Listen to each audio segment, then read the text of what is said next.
So just to elaborate on the D2C converter, the input here was x of n to the D2C converter, and we are trying to reconstruct this back, which we have done already.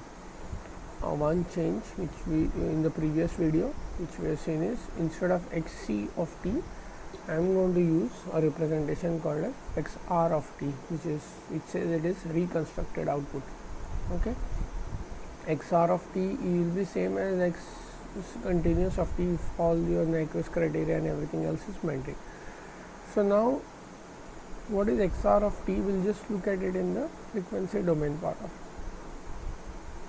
So you have this xr of t, which is n equal to minus infinity to infinity x of n delta of t minus nt into hr of t.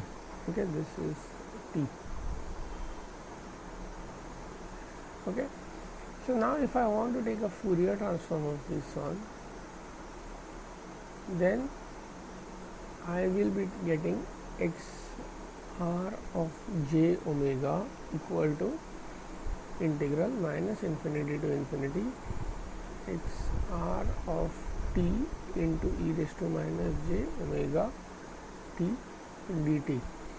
If I substitute this guy here, infinity to infinity summation n equal to minus infinity to infinity x of n into delta of t minus nt into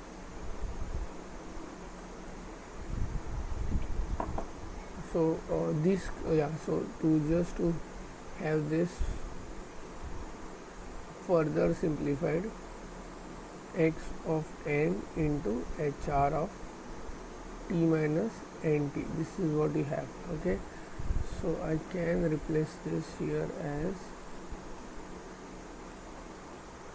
x of n into hr of t minus nt into this guy here will be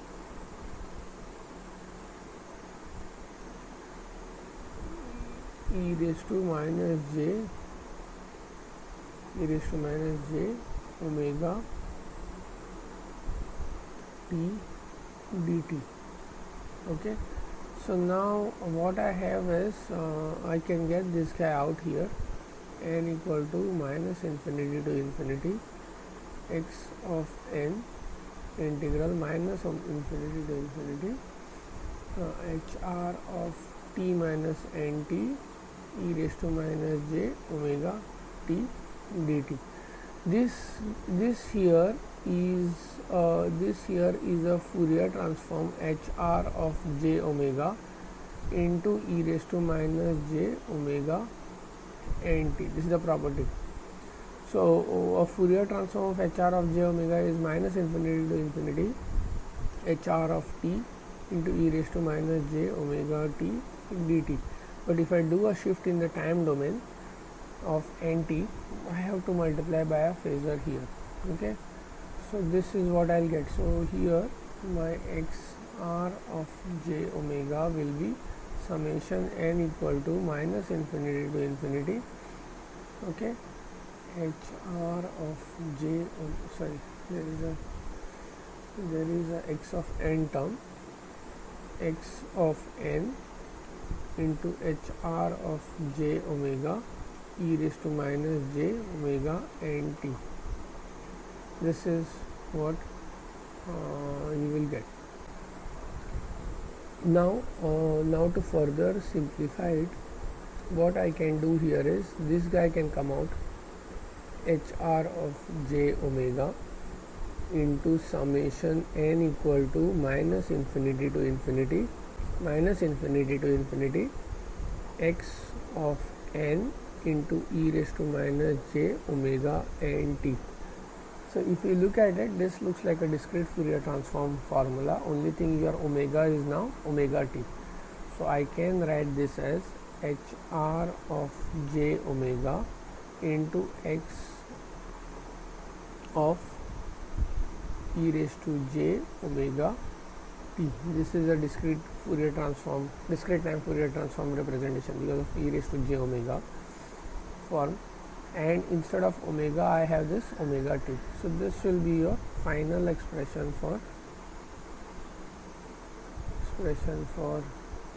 xr of j omega equal to hr of j omega into x of e raised to j omega t.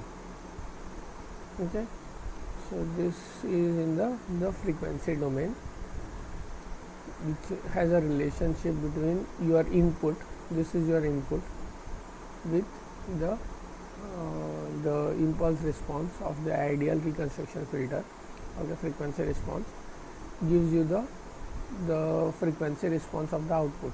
Okay, so this is in the frequency domain, and this was in the time domain. This was in the time domain.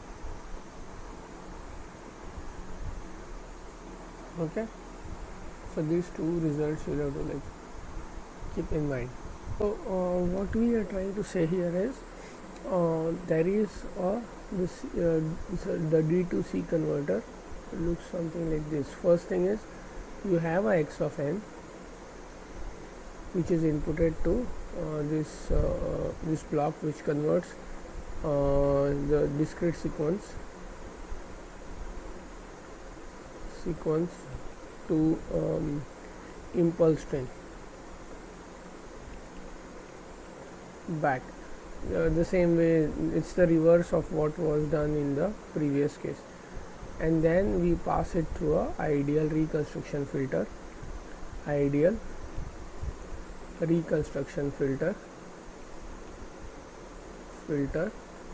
to get your xr of t. Now here the thing is, from here to here transition, the transition becomes by multiplying delta of t minus nt.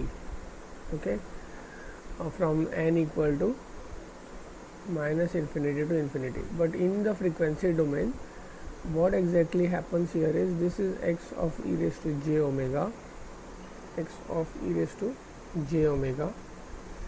and I can convert this to xs of j omega by using the conversion omega equal to omega t. So what you get here is, this will be same as x of e raised to j omega t. This conversion multiplied by, if this guy's frequency response, the reconstruction filter has a frequency response of hr of j omega, you multiply that with hr of j omega, and what you will be getting is xr of j omega. So this is as simple as that, and this whole block is called as a D to C converter. It's called as a D to C converter. Okay.